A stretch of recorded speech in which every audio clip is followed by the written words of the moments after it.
back to the Daily Show. I'm your host, Drew Stewart. We have a great show planned for you tonight.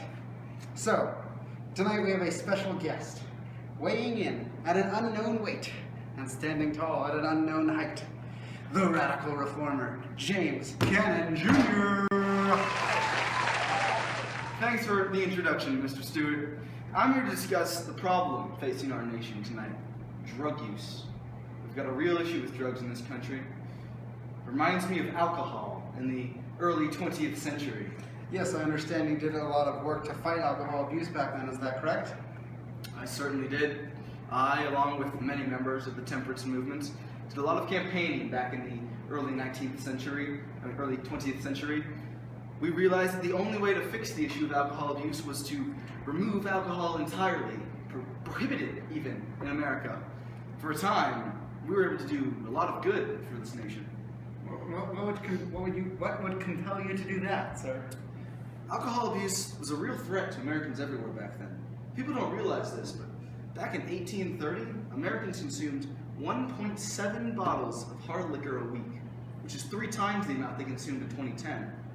That is insane. That's almost as much as I consume per day. But wasn't there a huge increase in crime due to the Prohibition? Yes, Al Capone was really big back then. There was a lot of organized crime, a lot of bootlegging, moonshine, where you mix the alcohol in your bathtub. But all this, we were able to suffer through it.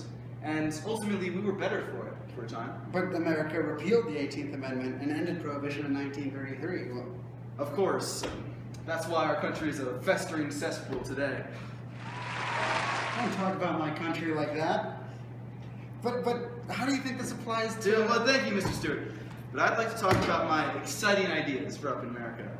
I've noticed that we have a very bad problem with drug abuse in this country. People are shooting the heroin, smoking the ganja, they're dropping the pills, every Sunday, pretty much. And I have the solution. We need to just ban the drugs.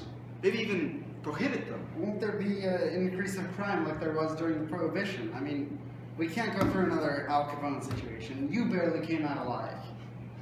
Someone's always going to be breaking the law, especially if there's money they can make.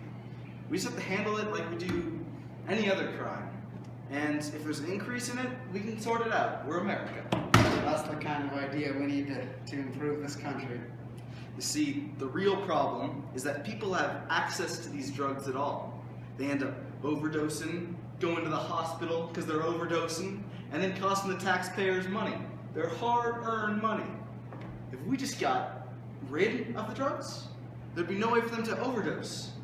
They would be incapable of having this problem. It's really quite simple. But I mean, come on, do you think Congress is going to approve this measure?